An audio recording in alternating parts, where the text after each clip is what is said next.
Invitation सम्पूर्ण दर्शक महानुभावहरू, म नुनचिनी पानी अमेरिकाको अभियन्ता अर्जुन दाहाल यहाँहरूलाई बङ्गालभरिको माया अनि हातमा भएका सबै औँला जोडी हार्दिक नमस्कार टक्राउन चाहन्छु। आज हामी एकपटक फेरि नेपालमा भएका ताजा खबरहरू र त्यसमाथिका चिरफार गर्ने प्रयास गर्दै हामी एकजना विशेष अतिथिका साथ आइसकेका छौँ। नेपालमा हुने राम्रा खबरले हामीलाई उत्साहित बनाउँछ, खुसी बनाउँछ भने नराम्रा खबरले हामीलाई अलिकति निरुत्साहित बनाउँछ, दुखी बनाउँछ। अहिले नेपाल कोभिड-19 लाई कसरी परास्त गर्ने भनेर लागिरहेको छ भने सँगसँगै भारतले नेपाल अतिक्रमण गरेसँगै, नेपालको सीमा अतिक्रमण गरेसँगै जनस्तरबाट अभियन्ताहरू र स्वयं सरकारका के व्यक्तिहरू त्यसको खिलाफमा प्रतिरोधमा उत्रिनु भएको छ। यही परिप्रेक्ष्यमा आज हामीले नेपालका लागि नेपालीका एक प्रमुख अभियन्ता, कानुन र संविधानका एकजना व्याख्याता, वरिष्ठ अधिवक्ता डाक्टर सुरेन्द्र भण्डारीलाई विशेष निमन्त्रणा गरेका छौँ। उहाँ हामीसँग हुनुहुन्छ। सुरेन्द्र सर, नमस्कार गर्न चाहन्छु अनि स्वागत गर्न चाहन्छु। नमस्कार हजुर, नमस्कार, धेरै धेरै धन्यवाद अर्जुन सर। म दर्शक महानुभावहरू, यो कार्यक्रम सुरु गर्नुभन्दा अगाडि मैले केही समय अगाडि भारतले सीमा अतिक्रमण गरेको विषयलाई लिएर मैले एउटा सानो गीति कविता तयार पारेको थिएँ। त्यसको एउटा टुक्रा यहाँलाई सुनाउन चाहन्छु। त्यस पछाडि म क्रमशः अगाडि बढ्छु। गोर्खाली हौ खुकुरीको धार मेट्या छैन, देशको माया नभएको कोही भेट्या छैन, अति गर्दा खती हुन्छ भन्थे बुढापाका, किन पेल्दै मिच्दै ल्याउँछ भारतले नाका, भारतको ज्या जति देखेर उठौँ अब जय नेपाल लेखेर, एक ठाउँ होइन दुई ठाउँ होइन धेरैतिर मिच्यो, मिलाउन दिएको हात खुट्टाले पो खिच्यो, आफ्नै फुच्चे भाइ सरी किन हामीलाई हेप्यो, तिनै दिशाबाट आज नेपाललाई चेप्यो, नेपाल तिम्रो होइन है वीरता मिचिएको, नेपाल देऊ फिर्ता, लिम्पु अधुरा लिपु लेक हाम्रो काला पानी, तिम्रो नक्सा भित्र किन पस्यो जाना जानी, मित्रौं भन्दै हाँसे जस्तो नेपाल आउँदा जाँदा, दाँत भाँचिन्छ फलामलाई काफल थानी खाँदा, राष्ट्र संघमा उस्तै छ अधिकार नचिमोट छिमेकी बारम्बार। दर्शक महानुभावहरू, मेरो सानो एउटा गीति कविता यहाँलाई सुनाए। बाँकी पाठ म अन्तिमतिर सुनाउने छु। अब म विषयमा प्रवेश गर्न चाहन्छु र मेरा अतिथिलाई म फेरि एकपटक स्वागत गर्दै म पहिलो प्रश्न राख्न चाहन्छु। सुरेन्द्र सर, यहाँलाई म जुन प्रश्न राख्छु अनि यहाँबाट जुन उत्तरको म अपेक्षा गर्छु, त्यो आउने उत्तरहरू चाहिँ एकजना वरिष्ठ अधिवक्ता डाक्टर सुरेन्द्र भण्डारीबाट आउँछ कि नेपालका लागि नेपालीको तर्फबाट आधिकारिक उत्तर आउँछ? पहिला योबाट म सुरु गर्न चाहन्छु। हजुर, यो मेरो व्यक्तिगत धारणा आउँछ।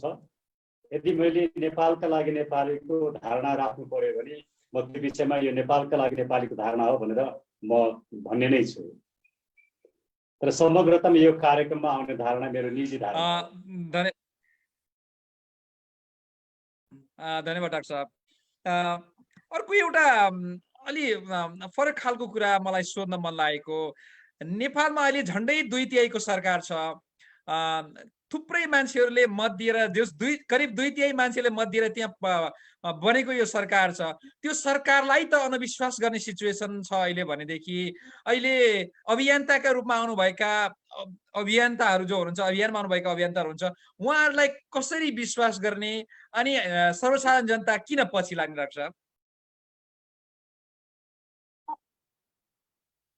धन्यवाद अर्जुन सर, राम्रो प्रश्नका लागि।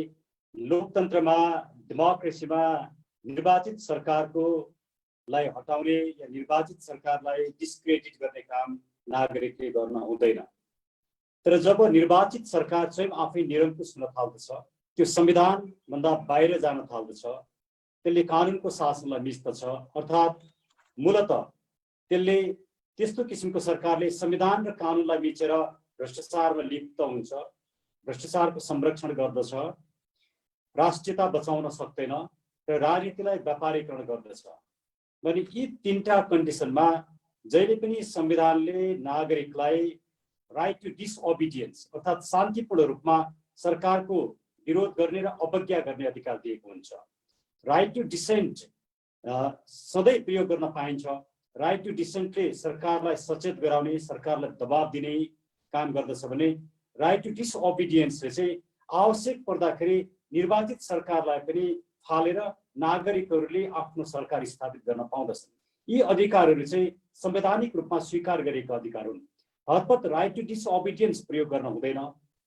जबसम्म सरकारले संविधानभित्र बस्दछ, कानुनभित्र बस्दछ र संविधान र कानुनमा विवादहरू हुन सक्छन्, छलफलहरू हुन सक्छन्, तर यदि डेमोक्रेटिक प्रोसेसमा सरकार बस्दछ र सरकार भ्रष्टाचारको संरक्षण गर्दैन, राष्ट्रियताको विषयमा सचेत छ र राजनीतिलाई व्यापारीकरण बनाउँदैन भने त्यस्तो अवस्थामा राइट टु डिसओबिडियन्स प्रयोग गर्न हुँदैन। अहिले नेपालमा अब राइट टु डिसेन्ट सरकारको विरोध गर्न पाउने अधिकार या आलोचना गर्न पाउने अधिकार र आवश्यक परेमा सरकारलाई नै परिवर्तन गर्न पाउने अधिकार राइट टु डिसओबिडियन्स दुईटै प्रयोग हुन सक्ने अवस्था देखा परेको छ।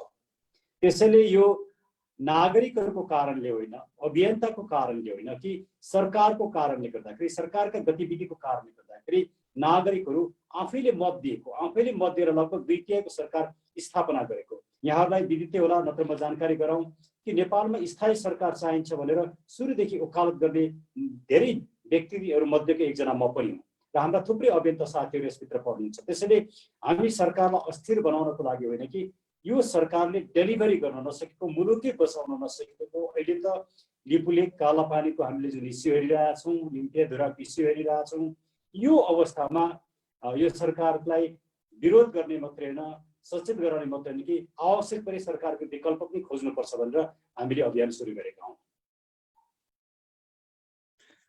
खुसीलाल डाक्टर साहब, अर्को एउटा कुरा, यहाँले यो मेडिकल माफियाको विरुद्धमा, एमसीसी को विरुद्धमा, भ्रष्टाचारको विरुद्धमा अनि खास गरी एनसेलको विरुद्धमा कडा रूपमा आवाज उठाउनु भयो। एउटा ठुलो एउटा एक किसिमले आँधीबेहरी नै आयो भन्दा पनि हुन्छ।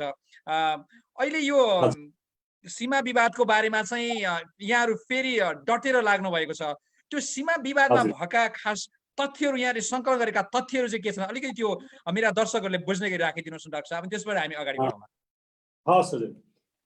अब यो विषयमा मलाई लाग्छ नेपालमा यो विषयमा दुईजना एकदमै राम्रोसँग अध्ययन गरेका व्यक्ति हुनुहुन्छ, जस्तो डाक्टर द्वारिकानाथ ढुङ्गेल।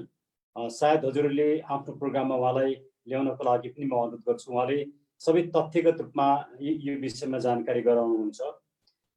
त्यस्तै केही सीमाविदहरू पनि हुनुहुन्छ, उहाँहरूले पनि यो विषयमा गर्नुहुन्छ। तर मैले थाहा पाएसम्म, मैले जानेसम्मका विषयहरू म कानुनी रूपमा, म सीमाविद होइन, म यो जियोग्राफर पनि होइन, तर मैले जानेका कुराहरू म राख्छु। सबभन्दा पहिला नेपाल र भारतको बिचको सीमा विवाद चाहिँ लामो समयदेखि यो सीमा विवाद छ, यस कुरामा विवाद छैन। तर हामीले सीमा विवादलाई निपटारा गर्ने क्रममा आधिकारिक रूपमा सुगौली सन्धि बाट सुरु हुन्छ।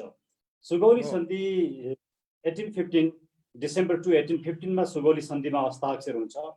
र सुगौली सन्धिमा हस्ताक्षर हुँदाखेरि त्यहाँ केही महत्त्वपूर्ण प्रावधानहरू छन्।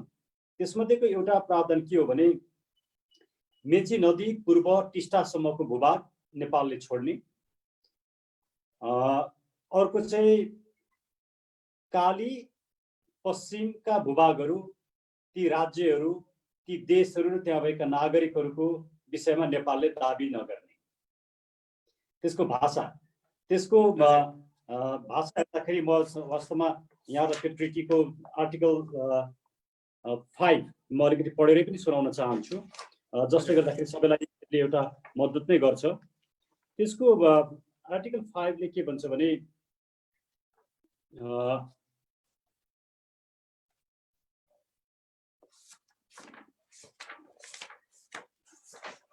हजुर, The Raja of Nepal renounces for himself, his heirs and successors all claim to or connection with the countries lying to the west of the river Kali and engages never to have any concern with those countries or the inhabitants thereof. यहाँ दुई तीनवटा शब्दहरू एकदमै ध्यान दिनुपर्छ। Countries भनेको छ काली नदी पश्चिमका मुलुकहरू देशहरू र त्यहाँ बसेका बासिन्दाहरूको विषयमा नेपालले दाबी गर्ने छैन भनेर भनेको छ। यसले के देखाउँछ भने एकछिन मानौ यो सुगौली सन्धि चाहिँ वैध छ, वैधानिक छ, यसको वैधानिकता छ छैन म यसमा छलफल गर्नेछु। अहिलेलाई हामी के अनुमान गरौँ भने सुगौली सन्धि वैधानिक छ भने पनि सुगौली सन्धिका आधारमा कालीदेखि पश्चिमका भूभाग मात्रै नेपालले छोडेको हो। भनेपछि काली नदी र त्यसको उद्गम स्थानदेखि नै नेपालको भूभाग पर्छ। काली नदी सहित त्यसको पूर्व नेपालको भूभाग पर्छ र काली नदी सम्पूर्ण सिङ्गो पाङ्गो रूपमा नै नेपालको नदी हो भन्ने कुरा यसमा स्वीकार गरिएको छ। तर अब यो आधारमा हेर्दाखेरि के देखिन्छ भने अहिले जुन विवादमा देखिएका लिम्पियाधुरा, कालापानी र लिपुलेको जुन विवाद छ, लगभग 370-72 स्क्वायर किलोमिटरको भूभागको जुन विवाद छ, यो भूभाग चाहिँ नेपालको भूभाग हो भन्ने कुरा यो सुगौली सन्धिले पनि प्रमाणित गर्छ। तर अब प्रश्न के उठ्छ भने यो सुगौली सन्धि नै कतिको वैधानिक छ भन्ने प्रश्न उठ्छ। सुगौली सन्धिको यसमा जम्मा 9वटा धाराहरू छन् र यो सुगौली सन्धि चाहिँ डिसेम्बर 2, 1815 मा हस्ताक्षर भएको छ। अन्तर्राष्ट्रिय कानुनमा के हुन्छ भने कुनै पनि सन्धि सम्झौता हस्ताक्षर हुन्छ, हस्ताक्षर हुँदैमा त्यो सन्धि र सम्झौता हुँदैन, त्यसले वैधानिकता पाउँदैन। त्यस पछाडि त्यसलाई रेटिफाई गरिनुपर्छ, त्यसको संसदद्वारा या राष्ट्र प्रमुखद्वारा त्यसलाई पुनः हस्ताक्षर गरिनुपर्छ, अनि मात्रै त्यसले वैधानिकता पाउँछ, त्यो सन्धि हुन्छ। र यो परम्परा चाहिँ लामो समयदेखि नै थियो अन्तर्राष्ट्रिय कानुनमा। र यही सुगौली सन्धिकोमा पनि के भनिन्छ भने यसको आर्टिकल 9 मा चाहिँ क्लियरली रेटिफाइड भन्ने नै शब्द राखिएको छ। This treaty consisting of 9 articles shall be ratified by the Raja of Nepal. नेपालका राजाले रेटिफाई गर्नुपर्छ 15 दिनभित्र भनेर भनिएको छ। तर नेपालका राजाले यो सन्धि 15 दिनभित्र रेटिफाई गरेका छैनन्। ओके, यो रेटिफाई नगरेको कारणले गर्दाखेरि पहिलो त यो सन्धिमा नै यसको वैधानिकतामा प्रश्न उठेको छ एकातिर भने, अर्कोतिर म एउटा इन्ट्रेस्टिङ तथ्य दिउँ कि यो सन्धि कसले गर्यो भन्दाखेरि भारतको तर्फबाट the honourable east India company भनेर भनिएको छ। यो इस्ट इन्डिया कम्पनीले गरेको। अब इस्ट इन्डिया कम्पनी चाहिँ एउटा सभरेन एन्टिटी हो कि होइन, त्यसले सभरेनिटी प्राप्त गर्छ कि गर्दैन भन्ने विषयमा भारतका विभिन्न अदालतहरूमा धेरै मुद्दाहरू परेका छन् र ती मुद्दाहरूमा स्पष्ट रूपमा भारत अदालतले नै के व्याख्या गरेका छन् भने इस्ट इन्डिया कम्पनी सभरेन होइन भनेर भनिसकेको छ। भनेपछि त्यो इन्डियन अदालतहरूले गरेका निर्णय के आधारमा पनि यो जुन ट्रिटी छ, सुगौली सन्धि छ, सुगौली सन्धि चाहिँ वैधानिक छैन भन्ने कुरा प्रश्न हुन्छ दुईटा कारणले। एउटा, नेपालका राजाले यसमा रेटिफाई गरेका छैनन्। त्यो रेटिफाई नगरिसके पछाडि एउटा खाली सामान्य दस्तावेज मात्रै हुन्छ, यसले एउटा बाइन्डिङ लिगल डकुमेन्ट हुन सक्दैन पहिलो। दोस्रो, स्वयं भारतका अदालतहरूले निर्णय गर्ने क्रममा नै इस्ट इन्डिया कम्पनी चाहिँ एउटा सभरेन स्टेट होइन, यसले सभरेनिटी रिप्रेजेन्ट गर्न सक्दैन, त्यसैले यसको सभरेनिटीको यससँग अधिकार छैन भनेर बोलिसकेको आधारमा यो सुगौली सन्धि नै वैधानिक छैन। अब यसबाट के स्पष्ट हुन्छ भने हामीले सुगौली सन्धि गर्दाखेरि लगभग त्यस बेलाको नेपालको 45% भूभाग गुमाएका छौँ। आज हाम्रो नेपाल जति छ त्यो लगभग त्यस बेलाको सुगौली सन्धि पूर्वको नेपालको 55%, सालाखाला एक्ज्याक्ट होइन, सालाखाला अन दि बल पार्क। त्यसले गर्दाखेरि यो सुगौली सन्धिको वैधानिकतामा प्रश्न उठेपछि हिजो हाम्रा गुमेका सम्पूर्ण भूभागहरू नेपालमा आउने सम्भावना देखिन्छ। तर एकछिन हामी छोडौँ, त्यो त्यति टाढा पनि हामी विवादलाई नलैजाउँ। हामी सुगौली सन्धि नै टेकेर कुरा गर्नेहरूले पनि काली रिभर र काली रिभरका पूर्वका सम्पूर्ण ल्यान्डहरू नेपालका हुन्, त्यसले गर्दाखेरि यसमा विवाद छैन। र प्रश्न उठ्छ किन इन्डियाले चाहिँ अब यो लिम्पियाधुरा, लिपुले, कालापानीमा दाबी गरिरहेछ त? किन त्यहाँबाट अहिले 80 किलोमिटर बाटो भारतको भूभागमा र नेपालको भूभागमा कति किलोमिटर बाटो बनायो भन्ने विषयमा दुई तीनवटा धारणा आइरहेको छ। एउटा परराष्ट्र मन्त्रीले 19 किलोमिटर भन्नुभएको छ, हो त्यहाँको सिडिओ साहबले 22 किलोमिटर भन्नुभएको छ, र त्यहाँका केही स्थानीयहरूले झन्डै 25 देखि 29 किलोमिटरसम्म होला भनेर भन्नुहुन्छ। यकिन तथ्य हामीसँग छैन। एकछिन मानौँ परराष्ट्र मन्त्रीकै भनाइलाई हामीले आधिकारिक मान्यौँ भने पनि 19 किलोमिटर चाहिँ नेपाली भूमिबाट बाटो बनेको छ। त्यसैले अहिलेको विवाद चाहिँ के हो भने नेपालको भूमिबाट बाटो बनाएर इन्डियाले चाइनाको तिब्बतमा रहेको मानसरोवरसम्म कैलाशसम्म पुग्ने गरी जुन बाटो बनाएको छ, त्यो बाटो नै नेपालको भूभागभित्र बनेकोले नेपालको सार्वभौमिकतामा यसले असर पुर्यायो, नेपालको भौगोलिक अखण्डतामा असर पुर्यायो भन्ने। तर पहिला तथ्यमा जाउँ। यो तथ्यलाई एउटा तथ्य यो हेरौँ। त्यस पछाडिको दोस्रो तथ्य के छ भन्दाखेरि हामीले जब 1950 मा हजुर इन्डियासँग हामीले जुन शान्ति सन्धि गरौँ, treaty of piece and friendship भनेर हामीले गरौँ, त्यो 1950 को सन्धिले पनि एउटा महत्त्वपूर्ण कुराहरू अगाडि सारेको छ। त्यसको धारा 1 ले के भन्छ भने यो सन्धिले चाहिँ नेपालको सोभरेन्टी, टेरिटोरियल इन्टिग्रिटी र इन्डिपेन्डेन्सलाई चाहिँ दुईटै देशको सोभरेन्टी, टेरिटोरियल इन्टिग्रिटी र इन्डिपेन्डेन्सलाई स्वीकार गर्छ भनेर भनिएको छ यसको धारा 1 मा। त्यस पछाडि यसको धारा 8 मा आएर के भनिएको छ भने यो पिस एन्ड फ्रेन्डसिप ट्रिटीले उल्लेख गरेका जे विषय छन्, इन्क्लुडिङ सोभरेन्टी, टेरिटोरियल इन्टिग्रिटी लगायतका विषयमा चाहिँ योभन्दा अगाडि भारतको तर्फबाट ब्रिटिस गभर्मेन्टले गरेका सम्पूर्ण सन्धिहरू चाहिँ क्यान्सल हुन्छन् है।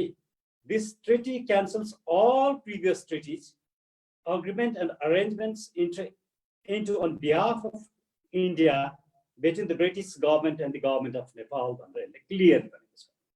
यसको अर्थ के हो भनेदेखि सुगौली सन्धि त यही 1950 को ट्रिटीले पनि सुगौली सन्धिले हामीले गुमाएका भूभागहरू त खारेज गरिसकेको छ।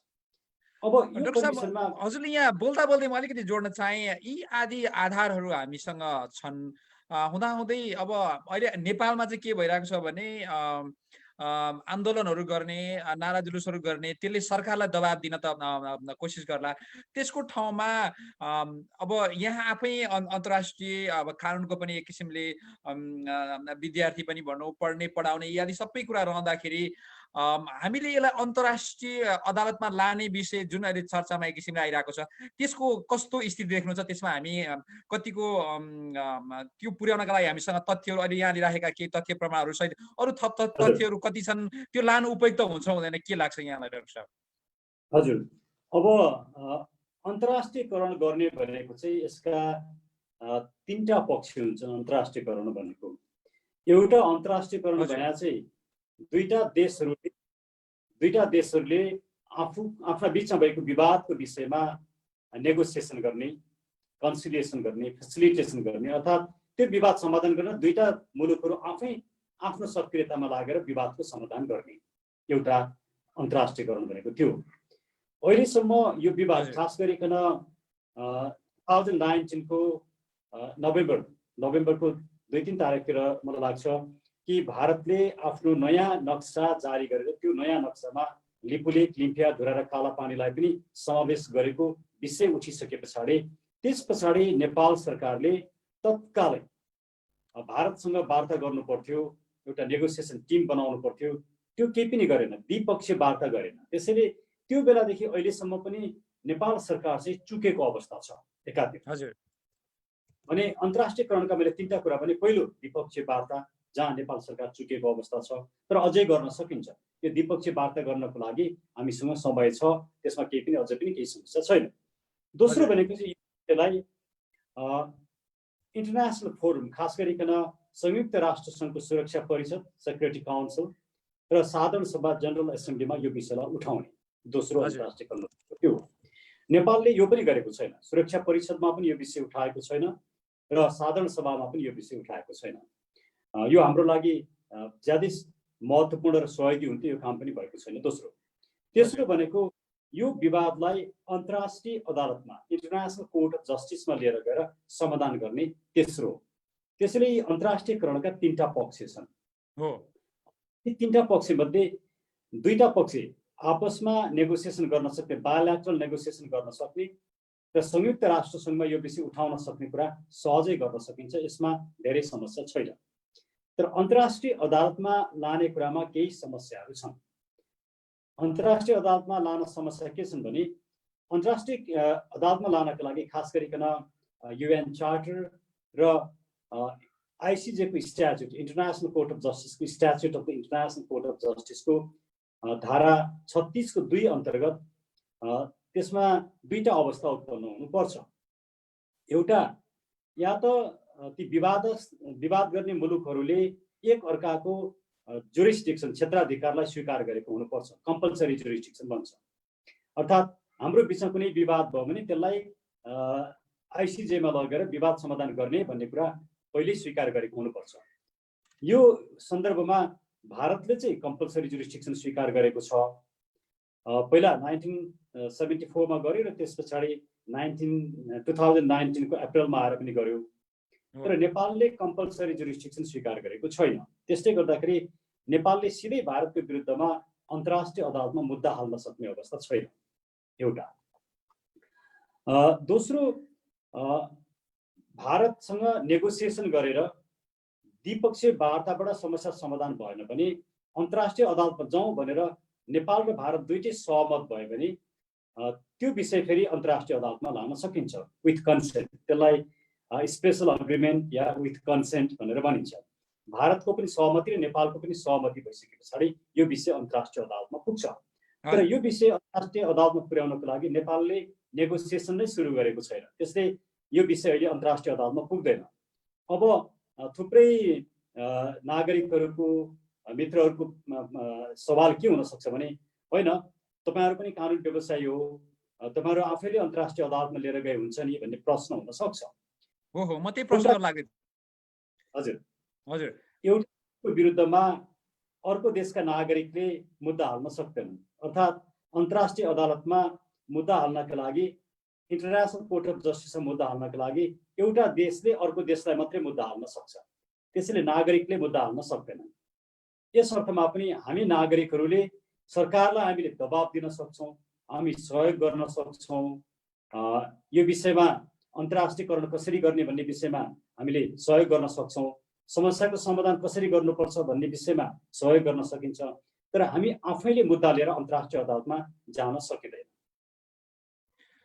अब यी यस्ता कुराहरू रहे डाक्टर साहब। अब मानौ नेपाल चाहिँ अन्तर्राष्ट्रिय अदालतमा गएछ, यी प्रमाणहरूको आधारमा हामीले जित्यौँ, हामीले मुद्दा जितेर लिएर आयौँ भनेदेखि त्यो पछाडि भारतले नेपाललाई गर्ने गतिविधिहरू कस्ता देख्नुहुन्छ? यदि त्यो अवस्थामा हामी पुग्यौँ भने यहाँ कस्तो देख्नुहुन्छ त्यसको लागि? नेपालको अहिले, भारतको अहिलेसम्मको जुन रवैया देखिएको छ, भारतबाट नेपाली हाम्रा कामदारहरू, नागरिकहरूलाई चाहिँ ल्याएर सिमानासम्म छोडिदिने खालका गतिविधिहरू देखिन्छ भनिएको छ। उसले त्यतिखेर कस्तो खालको गतिविधि चाल्न सक्ला, के लाग्छ यहाँलाई डाक्टर साहब? अब भारतले के भन्न सक्छ भने अलिकति म तथ्यगत कुराहरू गरौँ। हजुर, भारतले के भन्न सक्छ भने होइन, त्यो लिपुलेक कालापानीमा त हामीले पहिलेदेखि हाम्रा सेनाहरू राखेका हौँ, यो हाम्रो नियन्त्रणमा छ, हाम्रो कब्जामा छ, त्यसैले यो भूभाग त भारतको हो, हामीले आफ्नो नक्सामा राखेका छौँ भन्न भारतले दाबी गर्न सक्छ। हजुर। तर त्यो दाबीका बावजुद पनि पहिला हामीले के हेर्नुपर्छ भने कालापानीमा या अहिले लिपुलेकमा भारतीय सेनाहरू कहिलेदेखि बसे त भन्ने कुरालाई हेर्नुपर्छ। यो कन्टेक्स्टलाई हेर्दाखेरि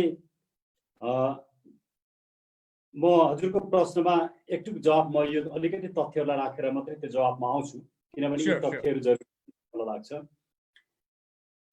जब नेपालमा राजनीतिक परिवर्तनहरू हुन्छन्, ती राजनीतिक परिवर्तनको पछाडि भारतको कुनै न कुनै किसिमको हात रहेको देखिन्छ। या पछिल्लो समयको 62-63 सालको आन्दोलन र त्यसको सफलतामा स्वयं भारतले 12 बुँदे जुन सम्झौता गरायो, भारतकै रोबरमा त्यो सम्झौता भयो, त्यसको नेगोसिएसनमा भारत आफैले त्यो नेगोसिएसन गरायो र 2007 सालको क्रान्ति नै हामीले हेर्दाखेरि पनि, परिवर्तन नै हामीले हेर्दाखेरि पनि भारतको सहयोगमा भएको छ। त्यसले गर्दा नेपालका मेजर पोलिटिकल चेन्जेसहरू चाहिँ काहीँ न काहीँ कुनै न कुनै रूपमा हामीले भारतको सहयोगमा गर्ने गर्यौँ, जुन एउटा दुर्भाग्यपूर्ण हो। हामीले आफ्नो राजनीतिक परिवर्तनहरू स्वयं नागरिक आफैले नागरिकको बलबुतामा र नागरिकको राजनीतिक चेतनाका आधारमा गर्नुपर्थ्यो, त्यो गरेन। त्यसले 2007 सालको परिवर्तन पछाडि भारतले नेपाललाई हेर्ने 3टा दृष्टिकोण बनायो। एउटा सुरक्षासँग सम्बन्धित दृष्टिकोण, सेक्युरिटीसँग सम्बन्धित दृष्टिकोण। दोस्रो नेपालको रिसोर्सेस, खास गरिकन जलविद्युत या वाटर रिसोर्सेस। र तेस्रो चाहिँ नागरिकता, सिटिजनसिप। यी 3टा उसका पोलिसिजहरू रहे। यी 3टा पोलिसिजहरूमा 2007 सालबाटै जब परिवर्तन भयो, 1952 मा नेपालमा त्यसबेला मातृका प्रसाद कोइराला प्रधानमन्त्री हुनुहुन्थ्यो। मातृका प्रसाद कोइराला प्रधानमन्त्री भएको बेलामा भारतले 2टा काम गर्यो। एउटा, विभिन्न उत्तरी क्षेत्रमा 18वटा नाकामा भारतीय चेकपोस्ट राख्ने, आर्मी सहितका पोस्टहरू राख्ने। त्यो कुनै लिखित रूपमा होइन, मौखिक सहमतिका आधारमा या मातृका प्रसाद कोइरालालाई इन्फ्लुएन्स गरेर यो काम गरियो र मातृका प्रसाद कोइरालाले त्यो बेला सहमति दिए। र अर्को चाहिँ के गरियो भनेदेखि कोशी सम्झौता गरियो। जुन कोशी सम्झौता अहिले पनि त्यसका केही पक्षहरू राम्रा होलान्, तर धेरै मूलभूत पक्षहरू धेरै नेपालको हितमा अहिले पनि छैन। त्यसलाई धेरै सुधार गर्नुपर्ने। त्यसले गर्दा जब 1952 बाट 18वटा नाकामा भारतीय सुरक्षाकर्मीहरू, आर्मीहरू बस्न थाले सानो सङ्ख्यामा, त्यो सङ्ख्या चाहिँ 10-12 जनादेखि लिएर 28 जनासम्मको सङ्ख्या भनेर भनिएको छ। अब यो क्रममा 1969 मा कृतिमले विष्ट प्रधानमन्त्री हुँदाखेरि यी चेकपोस्टहरू 18वटा मध्ये 17वटा चेकपोस्टहरू हटाइए। तर कालापानीको चेकपोस्ट हटेन। किन हटेन भने चीनसँग 1962 को चीन र भारतको जुन युद्ध थियो, चीन र भारतको युद्धमा 1962 मा भारतले जुन कालापानीमा आफ्नो सेनाहरू राख्यो, त्यो सेनाहरू हटाएन। अब यहाँनिर प्रश्न के आउँछ भन्दाखेरि किन 1962 मा राखेको सेना 1969 मा सबै चेकपोस्टहरू हटाउँदाखेरि पनि भारतले हटाएन भन्ने प्रश्न आउँछ। यो प्रश्न कुनै एउटा पत्रिकाले कृतिमले विष्टलाई सोधेको पनि छ, अन्तर्वार्ता लिएको छ। अन्तर्वार्ता लिँदाखेरि उहाँले मलाई यो थाहा भएन, मलाई थाहा भएको म सबै हटाउँथेँ, मैले त सबै हटाएको भन्नुभएको छ। तर मलाई लाग्छ त्यो प्रश्न, त्यो उत्तर पनि अनुत्तरदायी उत्तर छ। उहाँले हटाउने काम त गर्नुभयो, तर सबै हटाउनु भएन। अब यसको पछाडिको कारण के थियो भने हामीले जसका गल्तीको, हामीले कुनै शासकप्रति नरम हुने कुरो होइन कि यो मुलुकको विषय हो। र नेपालमा 1962 मा नै पञ्चायती व्यवस्था ल्याइयो। 2019 सालमा 1963 मा पञ्चायती व्यवस्था आयो। र त्यो पञ्चायती व्यवस्था ल्याइसके पछाडि राजा महेन्द्रले पञ्चायती व्यवस्था टिकाउनको लागि कुनै न कुनै रूपमा भारतसँग प्रत्यक्ष रूपमा अपरोक्ष रूपमा सहयोग लिने काम गरे। त्यो सहयोग बापत ती सेनाहरू चाहिँ कालापानीमा रहिराखे। एउटा व्याख्या यो छ। र नत्र भनेदेखि 17वटा चेकपोस्टमा हटाउन सक्ने, त्यहाँ हटाउन नसक्ने भन्ने कुरा हुँदैन थियो। दोस्रो, 1963 मै राजा महेन्द्रले भारतको भ्रमण गर्छन्। 1963 को अगस्तमा त्यो भ्रमण गरिसके पछाडि नेपाली सेनालाई ट्रेनिङ दिने, नेपाली सेनालाई आर्म्स एन्ड एमुनिसन दिने, नेपाली सेनालाई रिअर्गनाइजेसन गर्ने लगायतका सम्पूर्ण विषयमा भारत मार्फत गर्ने भन्ने सहमति गरिन्छ। तर त्यो सहमति प्रकाशमा ल्याइँदैन, बाहिर ल्याइँदैन। र 1965 मा त्यस बेलाका भारतीय राजदूत मार्फत, नेपालका भारतमा रहेका राजदूत मार्फत त्यसलाई हस्ताक्षर गरिन्छ र त्यसले अग्रिमेन्टको रूपमा आउँछ। र त्यो नेपालको इतिहासमा सधैँ एउटा गोप्य आर्म्ससँग रिलेटेड सिक्रेट आर्म्स अग्रिमेन्ट भनेर भनिन्छ।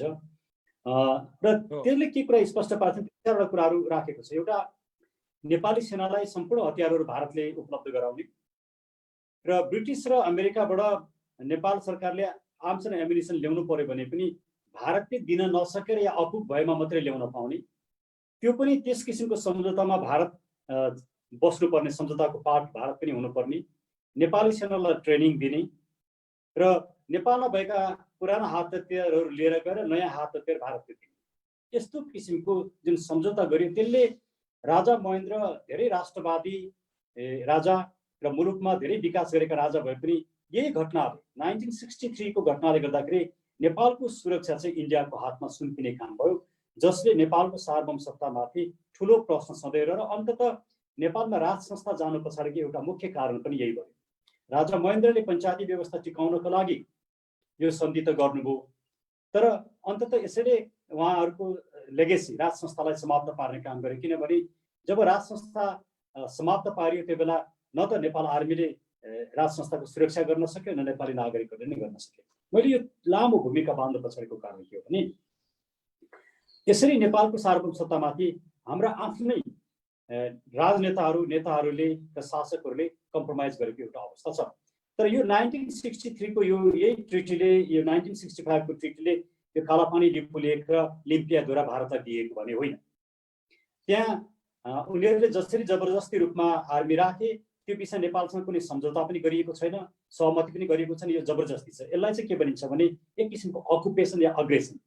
युनाइटेड नेसनको 1970 को एउटा निर्णय छ, रेजोल्युसन छ, जसले डेफिनेसन अफ अग्रेसन भनेर भन्छ। त्यसलाई हेर्दाखेरि यो भारतीय पक्षबाट गरिएको नेपालमाथि गरिएको आक्रमण हो, यो अकुपेसन हो। तर सबभन्दा समस्या हाम्रो कहाँनिर छ भन्दाखेरि जब हामीले 1991 मा गिरिजाप्रसाद कोइरालाले भारतसँग यो महाकाली सन्धि जुन गरे र त्यसलाई पछाडि शेरबहादुर देउवाले, त्यसमा ठुलो विवाद उठ्यो। नेपालका लागि नेपालीकै अभियन्ता प्रमुख अभियन्ता बालकृष्ण देउवाले सर्वोच्च अदालतमा मुद्दा लिएर जानुभयो र त्यो मुद्दामा यी सबै कुराहरू आए र त्यसलाई च्यालेन्ज गरियो। र पछाडि शेरबहादुर देउवाले 1996 मा महाकाली नदीको एउटा प्याकेज है, टनकपुर लगायतको एउटा प्याकेज ट्रिटी गरे र त्यो ट्रिटीमा के भन्यो भने काली नदीलाई चाहिँ महाकाली नदीलाई चाहिँ बोर्डर रिभर भनेर भन्यो। जहाँ त्यो संसदीय समितिमा हालका प्रधानमन्त्री खड्गप्रसाद ओली पनि हुनुहुन्थ्यो र त्यो महाकाली नदी र यो सन्धि पारित गराउनमा खड्गप्रसाद ओलीको ठुलो भूमिका छ। सांसदहरूलाई थुनेर राखियो, जसरी त्यसमा हर्स ट्रेडिङ भयो, सांसदहरू किनबेचका कुराहरू भए, यी सब कुराहरू छताछुल्लो छन्। मैले यहाँ भनेको कुरा चाहिँ के हो भने ल 1990 भन्दा अगाडि लोकतन्त्र आउनुभन्दा अगाडिको शासन व्यवस्था त एउटा अटोक्रेटिक शासन व्यवस्था थियो। त्यसलाई हामीले स्वीकार गरेनौँ, त्यसको विरुद्धमा हामी लडाइँ लड्यौँ, हामीले त्यसलाई थाल्यौँ। तर लोकतन्त्र आइसके पछाडि त्यसले मुलुकलाई बचाउनु पर्थ्यो, नागरिकलाई बचाउनु पर्थ्यो, मुलुकको हितमा काम गर्नु पर्थ्यो। तर काली नदीलाई पनि बोर्डर रिभर भन्छ, त्यो आदि इन्डियाको आदि नेपाल। मैले यहाँ कहाँ जोड्न खोजेँ भने सुगौली सन्धिले पुरै काली रिभर नेपालको भन्छ, जबकि सुगौली सन्धि नै रिग्रेसिभ छ भने महाकाली ट्रिटी 1996 सँग गर्दा त सुगौली सन्धि भन्दा नि अझै ब्याक गएर अझै रिग्रेसिभ रूपमा काली नदीलाई नै बोर्डर रिभर भन्यो। अब यसले गर्दाखेरि भारतले के भन्न सक्छ भने काली रिभर बोर्डर रिभर हो भन्ने एउटा दाबी चाहिँ गर्न सक्छ। तर बोर्डर रिभर नै भए पनि अहिलेको लिम्पियाद्वारा लिपुलेख र कालापानी चाहिँ बोर्डर रिभर हुँदाहुँदै पनि नेपालभित्रै पर्छ। त्यसैले बुझेँ डाक्टर साहब, मैले हजुरको यो लामो कुरा सुनियो, यी सबै आवश्यक विषयवस्तुहरू तथ्यपरक छन्। म एउटा यहाँ अलिकति कडा हुन चाहन्छु। यहाँले नै प्रस्तुत गरेका विषयवस्तुका आधारमा, अहिले राखेका तर्कहरूका आधारमा राजा महेन्द्रबाटै कमी कमजोरी भए, सुगौली सन्धिमै भएका कुराहरू यी आदि कुराहरूसँग यहाँसम्म आइपुग्दाखेरि अब अहिलेको माहौल चाहिँ के जस्तो देखियो भने यो सबै बिगारेको चाहिँ खड्गप्रसाद ओलीको सरकारले हो, अथवा खड्गप्रसाद ओलीले नै यो सबै बर्बाद गरे, बेचेर खाए जस्तो तरिकाले जुन एक खालको माहौल बन्दैछ नि, यो चाहिँ अलिकति ठिक भएन कि, अथवा अब उनको जिम्मेवारी अहिले आइपर्यो, त्यसको विरुद्धमा लड्नुपर्छ भन्ने कुरा त त्यो ठिक छ, उभिनु पर्यो भन्ने कुरा, तर सबै कुरा चाहिँ खड्गप्रसाद ओलीले नै गरेको जस्तो तरिकाले अभियन्ताहरूले पनि अनि अरू विरोध गर्नेहरूले पनि आइरहेको ट्रेन्ड चाहिँ अलिक ठिक छ कि नै जस्तो लाग्दैन डाक्टर साहब? यहाँले जुन प्रश्न उठाउनुभयो त्यसको लागि धन्यवाद। हामी अभियन्ताहरूले र अहिले जुन दबाब भइराखेको छ त्यो दबाबमा हामीले सबै दोष खड्गप्रसाद ओलीलाई दिएका छैनौँ। यो तथ्य के छ भने यही वैशाख 26 गते भारतीय रक्षा मन्त्रीले यो लिपुलेख हुँदै तिब्बतसम्म पुग्ने बाटोको जुन उद्घाटन गर्नुभयो त्यस पछाडि मात्रै हामी नागरिकहरूले यो कुराहरू थाहा पायौँ। योभन्दा अगाडिसम्म हामी नागरिकलाई केही पनि थाहा थिएन। त्यहाँ बाटो बन्दैछ, बाटो बनिसक्यो, यी सब कुराहरू थाहा थिएन। भएको के रहेछ भने तथ्य के रहेछ भने 2005 अर्थात् जब 62-63 को आन्दोलन नेपालमा कसरी भयो भने इन्डियामा भएको 12 बुँदेका आधारमा भयो। त्यो 12 बुँदे सँगसँगै एउटा सहमति के गरियो इन्डियामा भने, किनकि सधैँ नेपालका पोलिटिकल चेन्जमा इन्डियाको भूमिका हुन्छ र इन्डियाले केही न केही लिन्छ। त्यहाँ भएका सहमतिमा दुईटा सहमति हस्ताक्षर गरिएन, सहमति गरियो। एउटा सहमति नागरिकता बाँड्ने सहमति गरियो, जसका आधारमा 62-63 को आन्दोलन सफल भइसके पछाडि लगभग 54 लाख नागरिकताहरू बाँडिएका छन्।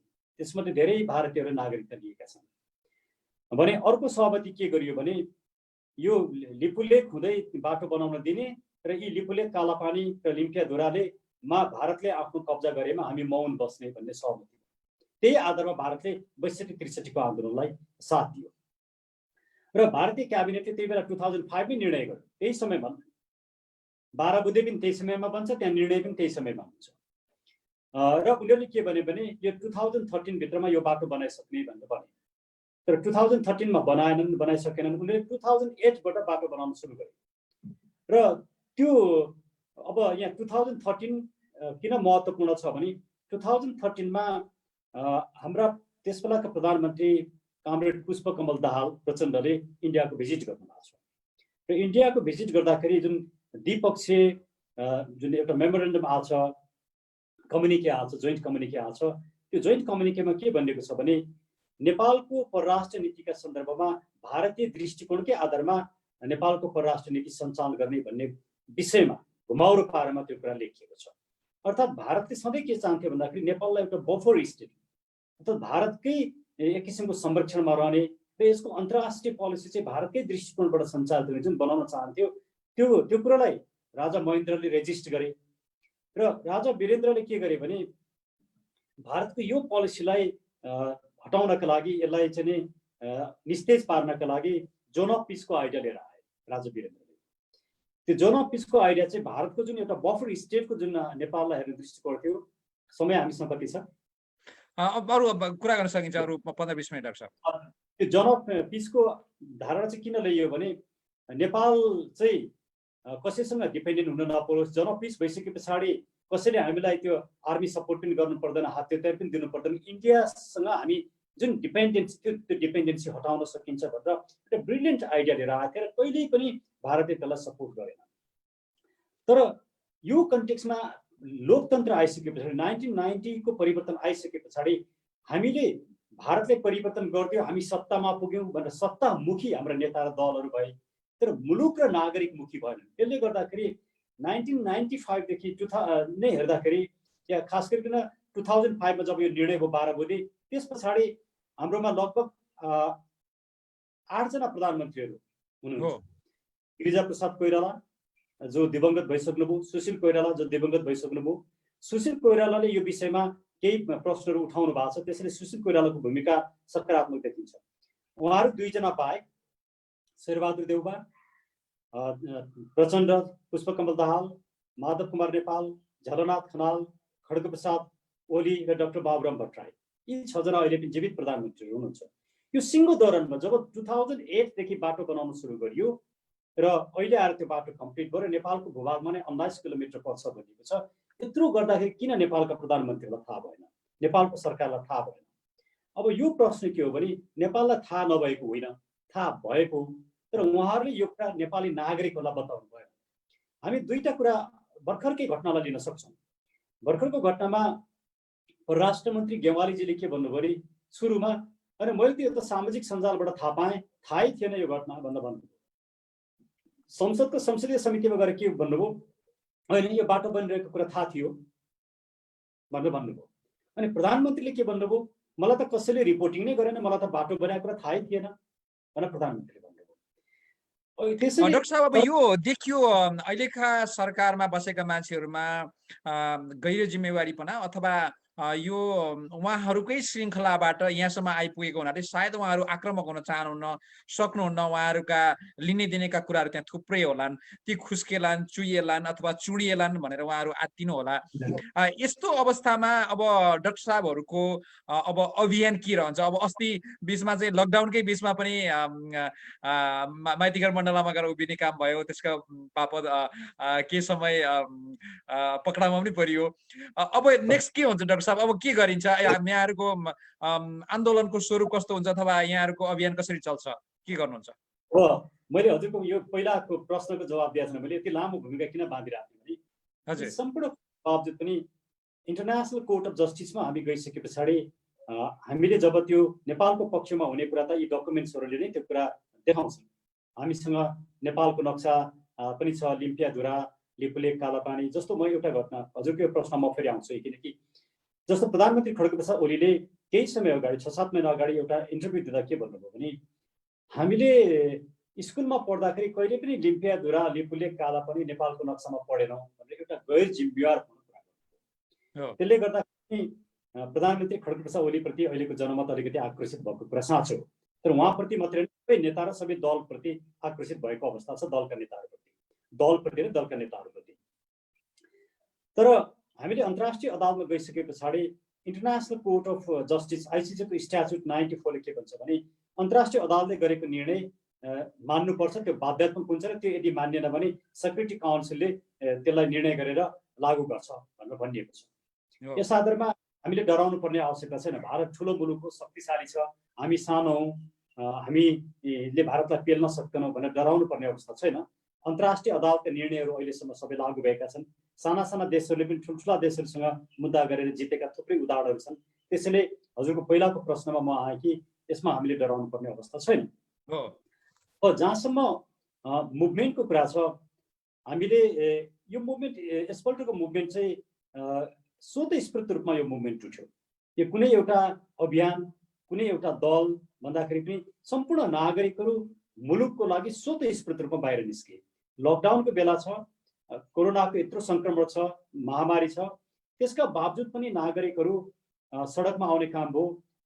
जस्तो 26 गते यो कुरा आयो, 27 गतेका दिन हाम्रा 2 जना साथीहरूले गिरफ्तारी दिनुभयो। डाक्टर ठाकुर मोहन श्रेष्ठ पूर्व एआइजी र प्रेमसिंह बस्नेत पूर्व जर्नल, उहाँहरूले गिरफ्तारी दिनुभयो।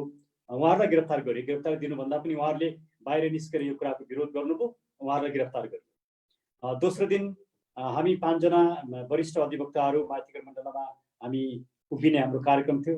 हामीलाई माइतीघर मण्डल पुग्नै नदिकनै बाटै समातियो र हामी 15 जना व्यक्तिलाई दोस्रो दिन गिरफ्तार गरियो। तेस्रो दिन डाक्टर द्वारिकानाथ ढुङ्गेल जो पूर्व सचिव पनि हुनुहुन्छ र लामो समयसम्म त्यही विवादित क्षेत्रमै सिडिओ भएर पनि बस्नुभयो र नेपालको एउटा राम्रो बुद्धिजीवी हुनुहुन्छ र अहिले यही विषयमा अनुसन्धान गरिरहनु भएको छ र पुराना म्यापहरू देखेर सबै कुरा सार्वजनिक गर्नु भएको छ। उहाँ पूर्व महालेखा परीक्षक सुखदेव भट्टराई जो एउटा क्लिन इमेज बोकेको प्रशासक हो, यस्ता व्यक्तिहरू लगायतका झन्डै 200 जना व्यक्तिहरूलाई गिरफ्तार गरियो तेस्रो दिन। हजुर, हिजो तेस्रो दिन। त्यस पछाडि चौथो दिनमा फेरि मलाई पनि गिरफ्तार गरियो र लगभग 233 जना व्यक्तिहरूलाई गिरफ्तार गरियो चौथो दिन। र हिजो 5औं दिन सरकारले एकदमै कडा पोलिसी लिएर आयो कि काठमाडौँमा कोरोना सङ्क्रमित भयो भन्ने न्युज बाहिर आयो। त्यस पछाडि हामी पनि सबै सशङ्कित भयौँ, किनकि हाम्रो पनि दायित्व के हो भने अब कोरोनाको सङ्क्रमणको बेलामा हाम्रो कारणले अरूलाई सङ्क्रमण गर्न हुँदैन, हामी आफै पनि सङ्क्रमित बन्नु हुँदैन। पहिला नागरिकको ज्यान हुनुपर्छ, आफू बस्नुपर्छ, त्यस पछाडि मात्रै अरू काम गर्न सकिन्छ भन्ने आधारमा हामीले अब मुभमेन्ट कसरी लिएर जाने भन्ने विषयमा हिजोदेखि हामीले छलफल चलाउन थालेका छौँ। तर त्यति हुँदाहुँदै पनि हिजो लगभग 75 जना जति साथीभाइहरूलाई गिरफ्तार गरियो हिजो। हजुर, अब आजदेखि चाहिँ बाहिर निस्किन साथ नै गिरफ्तार गरिन्छ भन्ने हल्ला आएको छ। यो कति साँचो मलाई थाहा छैन, तर सरकार एकदमै दमनकारी बनेको छ। पहिलो कुरा त यो जुन मुभमेन्ट नेपालमा आयो, यो मुभमेन्ट कुनै एउटा दल, कुनै एउटा अभियान, हामीले नेपालका लागि नेपालीले पनि आफ्नो नेपालका लागि नेपाली भन्ने उच्चारणै नगरिकन मुभमेन्टमा गयौँ, किनकि यो कुनै एउटा अभियानले गर्ने मुभमेन्ट होइन।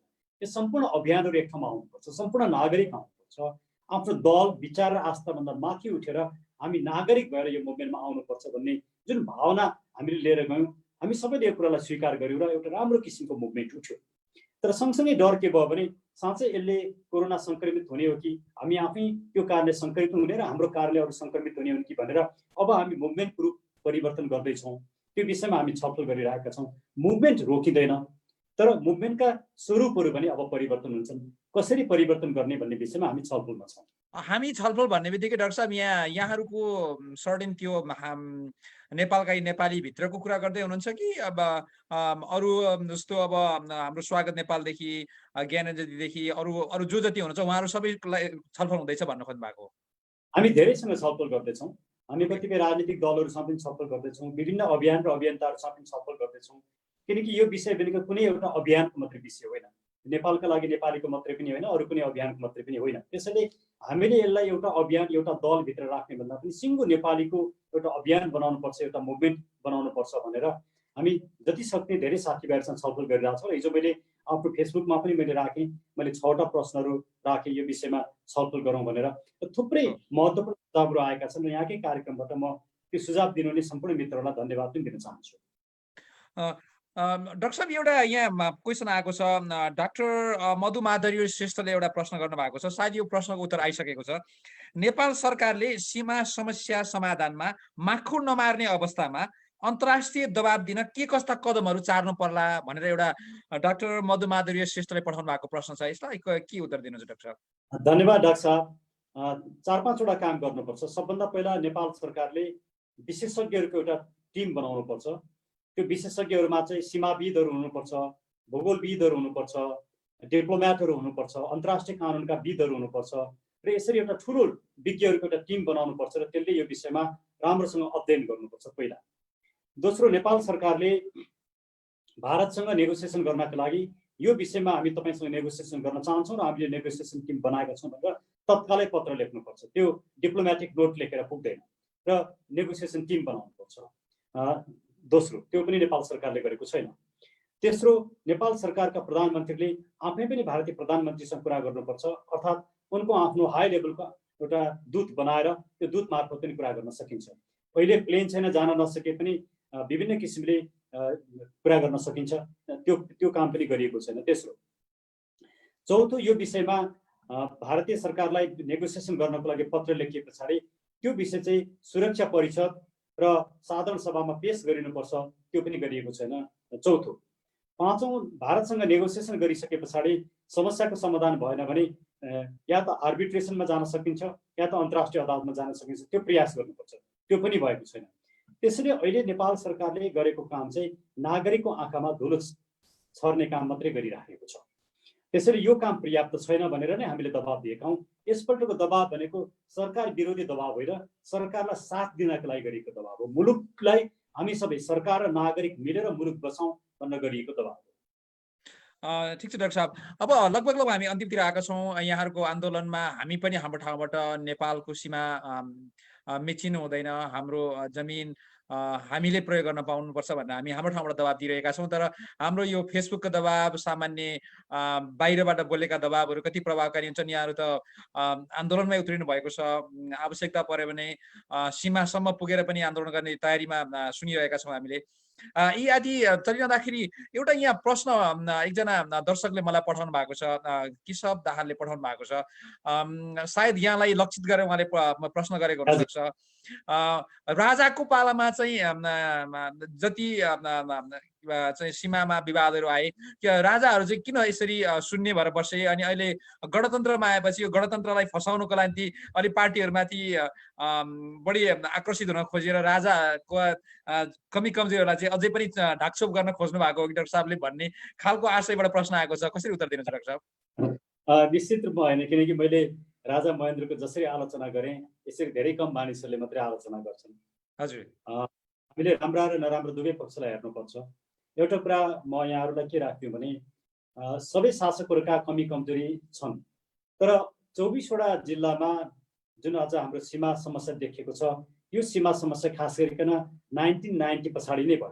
अझ भने 1996 पछाडि भयो, महाकाली सन्धि पछाडि भयो। त्यसले गर्दाखेरि हामी लोकतन्त्रमा आइसके पछाडि लोकतान्त्रिक सरकार र नेताहरूले मुलुक बचाउन नसकेको कुरा स्पष्ट छ। म अर्को कुरा पनि भनिदिउँ, राजा ज्ञानेन्द्रका राम्रा नराम्रा थुप्रै पक्षहरू छन्, तर राजा ज्ञानेन्द्रले गद्दी त्यो अवस्थामा छोडे यदि उनले भारतले राखेको प्रस्ताव स्वीकार गरेका भए, नेपालको फरेन पोलिसी इन्डियाको हातमा दिने कुरा स्वीकार गरेका भए राजा ज्ञानेन्द्र गद्दीबाट हट्नु पर्दैन थियो। त्यो कुरा जताततै आइसकेको कुरा छ। जबकि प्रचण्डले 2013मा इन्डियामा भिजिट गर्दाखेरि त्यही बफर स्टेट बनाउने कुरालाई कुनै न कुनै रूपमा सहमत जनाए। त्यसैले हाम्रा नेताहरू चाहिँ सत्तामा बस्नको लागि मुलुकै बेच्न पनि तयार भए। हिजोका राजाहरू सबैले राम्रो गरे भन्ने न, नराम्रा पनि गरेका छन्। जस्तो राजा ज्ञानेन्द्रले लोकतन्त्रमाथि आक्रमण गरे, त्यसको मैले जति बेसी आलोचना त कसले गरेको होला र? मैले राजा ज्ञानेन्द्रसँग भेट्दै पनि त्यही कुराको आलोचना मैले गरेँ र राजा ज्ञानेन्द्र पनि मलाई भन्नुभयो, तपाईँ त मेरो एकदमै धेरै आलोचक हुनुहुँदो रहेछ भनेर भन्नुभयो। हामीले आलोचना पनि गर्नुपर्छ, तर नराम्रा कुराहरूको आलोचना गर्ने, राम्रा कुराको समर्थन गर्नुपर्छ। म एक दुईवटा कुरा राख्न चाहन्छु यहाँको यो कार्यक्रम मार्फत। पहिलो कुरा चाहिँ आन्दोलनका रूपहरू परिवर्तन भए पनि म सम्पूर्ण मित्रहरूलाई, नागरिकहरूलाई जो देशभित्र बस्नु भएको छ, देश बाहिर बस्नु भएको छ, सबै नेपालीलाई के अनुरोध गर्छु भने सबैले एउटा ट्याग बनाऊ, देश बेच्न पाइँदैन भन्ने। त्यसलाई त्यो ट्याग आफ्नो छातीमा राखौँ र फोटो खिचेर सबैले फेसबुकमा देश बेच्न पाइँदैन भन्ने राखिदिउँ। यो पनि एउटा अभियान नै हुन्छ। एक दोस्रो, अमेरिकामा बस्ने साथीहरूले जसरी दबाब दिइरहनु भएको छ त्यसको लागि म धेरै धेरै प्रशंसा गर्छु र अन्य ठाउँमा बस्ने साथीहरूलाई पनि, म मित्रहरूलाई पनि आफ्नो ठाउँबाट जसरी सकिन्छ दबाब दिनको लागि देश बेच्न पाइँदैन, ब्याक अफ इन्डिया लगायतका स्लोगनहरू लेखेर फेसबुकमा छापछाप्ती बनाऊ भन्ने मलाई लाग्छ। तेस्रो, म मुलुकभित्रै पनि साथीहरूलाई लकडाउनकै बेलामा पनि 5 जनाभन्दा बेसीको समूह नबनाइकन 5 जना या त्यो सोभन्दा कम समूह बनाएर आफ्नो छर छिमेक टोलमा एकछिन निस्केर 15-20 मिनट मुलुक बेच्न पाइँदैन, लिम्पियाधुरा हाम्रो हो, कालापानी हाम्रो हो, लिपुलेक हाम्रो भन्ने जस्ता स्लोगन राखेर सरकारलाई दबाब दिउँ भन्ने पनि म अनुरोध गर्दछु। र सँगसँगै यसरी नै व्यापक रूपमा यो विषयमा छलफल चलाइयोस्। यहाँले जसरी छलफल चलाउनु भयो यस्ता छलफलहरू व्यापक रूपमा चल्नुपर्छ र यो विषयका विद्वान व्यक्तिहरू, यो विषयमा अनुसन्धान गरिरहेका व्यक्तिहरूलाई ल्याएर धेरैभन्दा धेरै सुनिनुपर्छ र नागरिकको तहसम्म छलफल गरिनुपर्छ र यसले पनि एक किसिमको मुभमेन्ट नै सिर्जना हुन्छ। खालि सडकमा जाने मात्रै मुभमेन्ट हुँदैन कि मुभमेन्ट भनेको नागरिकहरूलाई सचेत बनाउने पनि मुभमेन्ट हो। त्यसैले अब यो लकडाउन एक दिन त खुल्छ नै, लकडाउन खोलिसके पछाडि व्यापक रूपमा आन्दोलनको तयारी गर्नै पर्दछ, आन्दोलनमा आउनै पर्दछ। यदि यो सरकारले हाम्रो भूभाग बचाउन सकेन भने त्योभन्दा अगाडि घरमै बसेर पनि सामाजिक सञ्जाल मार्फत आन्दोलन गरौँ भन्ने म आग्रह गर्न चाहन्छु। ठिक छ डाक्टर साहब, अन्तमा म फेरि कहाँनिर जोड्न चाहन्छु भने यहाँहरू जुन अहिले भारतको अतिक्रमणको विरुद्धमा लाग्दै हुनुहुन्छ, सँगसँगै भारतको अतिक्रमणको विरुद्धमा लाग्ने एउटा अभियान त छँदैछ, त्यही मौका पारेर सरकारको विरुद्धमा जाने एउटा जुन समस्या देखिया छ अथवा एक खालको त्यो अवसरवाद प्रयोग गर्ने देखिया छ, त्यो सँगसँगै अब अहिले यो कोभिड-19 को एउटा यस्तो जटिल अवस्थामा पनि उल्लङ्घन गर्ने र रोग अझ थप बढ्ने हो कि भन्ने विषयमा यहाँहरू पक्कै पनि सचेत हुनुहुन्छ भन्ने म यहाँलाई अनुरोध गर्दै अन्तमा डाक्टर साहबलाई फेरि एकपटक मेरा दर्शकहरूलाई के भन्न चाहनुहुन्छ? छोटो समय दिएर हामी बिदा हुन चाहन्छौँ। डाक्टर साहब कृपया। हामी सबै कोभिडको समस्यासँग हामी सबैले जुझ्नुपर्छ, हामी सबै सुरक्षित रहनुपर्छ, अरूलाई पनि सुरक्षित बनाउनुपर्छ। तर हामीले मुलुकको माया गर्न छोड्नु हुँदैन। मुलुक रह्यो भने हामी रहन्छौँ, मुलुकै रहेन भने हाम्रो अस्तित्व नै समाप्त हुन्छ। मुलुक रहँदाखेरि मात्रै हाम्रो अस्तित्व बच्छ। त्यसैले यो जटिल समस्यामा हामी छौँ। एकातिर कोभिड छ, अर्कोतिर मुलुक अस्मितामाथिको प्रहार भइरहेको छ। यो दुईटैलाई ब्यालेन्स गरेर कोभिडबाट पनि हामी बच्ने, अरूलाई पनि बचाउने र मुलुकलाई पनि बचाउने किसिमले हामी अगाडि जानुपर्छ र आन्दोलनका रूपहरू परिवर्तन गर्नुपर्छ। हामीले नागरिकलाई सचेत बनाउनुपर्छ। र अब यो 3टा समस्या नेपालमा देखिएका छन्। एउटा भ्रष्टाचारको समस्या, अर्को राष्ट्रियताको समस्या र तेस्रो राजनीतिलाई व्यापारीकरण बनाउने समस्या। यी 3टा समस्याको समाधान अहिलेकै सत्ताले गर्न सक्छ, किनकि यो लगभग 2/3 बहुमतको सरकार हो। तर यसले गर्ने कुनै पनि छाँटकाट देखिएन। यदि यसले गर्दैन, मुलुक बचाउँदैन, भ्रष्टाचारको अन्त्य गर्दैन, राजनीतिलाई व्यापारीकरण बनाउन रोक्दैन भनेदेखि हामीले यो सत्ता र सरकारकै विकल्प पनि खोज्नुपर्ने हुन सक्छ। किनभने यो समस्या भनेको खालि व्यक्तिको मात्रै समस्या होइन। हामीले देख्यौँ नि 6 जना प्रधानमन्त्री देख्यौँ, सबैमा उही समस्या छ। त्यसैले यो व्यक्तिको मात्रै समस्या होइन, यो सिस्टमिक प्रब्लम हो। त्यसैले हामीले सिस्टमलाई नै पनि हामीले च्यालेन्ज गर्नुपर्ने अवस्था आउन सक्छ। ठिक छ डाक्टर साहब, यो यहाँको यो सिस्टमलाई च्यालेन्ज गर्ने कुराकै विषयमा हामी फेरि अर्कोचोटि कुनै मौका पाएर छलफल गरौँला। अहिलेलाई भने हामी बिदा हुन्छौँ। दर्शक महानुभावहरू, डाक्टर साहब कानुनको व्याख्याता हुनुहुन्थ्यो, हामी नेपालको लागि नेपालीको अग्रज अभियन्ता हुनुहुन्थ्यो। उहाँबाट सीमा विवादको बारेमा विशेष गरेर त्यससँग जोडिएर अरू थप कुराकानी हामीले गऱ्यौँ। अन्त्यमा मैले सुरुमा अलिकति राखेको मेरो आफ्नो क्षेत्र कलाकारिता भएको हुनाले म अन्तमा मेरो मैले एउटा तयार पारेको कविताको लास्टको 2टा टुक्रा गीत शैलीमा सुनाउँदै म पनि बिदा हुन चाहन्छु। नेपालका नेता उस्तै लम्पसार बारी, मोदी सामु पर्दाखेरि सास फेर्छन् आरी, बिकिदिन्छन् हाम्रा नेता दिमाग खाली खाली, बेचिदिए खोला नाला बेचे महाकाली, थापिरहेछ भारतले धराप नेताज्यूलाई लाग्नेछ सराप। तरकारी किन्देका छौँ विषय भएको पनि देश भनेको देश नै हो हुन धरी गरिब धनी। इतिहास बोलेको छ हाम्रो गौरव गाथा विश्वभरि चिनिएको हाम्रो सगरमाथा। कहिले होला भारत विवेकी घाँडो भयो नेपाललाई छिमेकी जनता अब प्रतिवाद दिने कि भन्दै आजको यो हाम्रो भेटघाटबाट म बिदा हुन चाहन्छु। डाक्टर साहेबलाई पनि हार्दिक आभार प्रकट गर्दछु। फेरि अर्को भेटमा हामी थप कुराकानी गर्नेछौँ। प्लिज स्टे सेफ, कोरोनाबाट सुरक्षित रहनुहोला। धन्यवाद। धन्यवाद।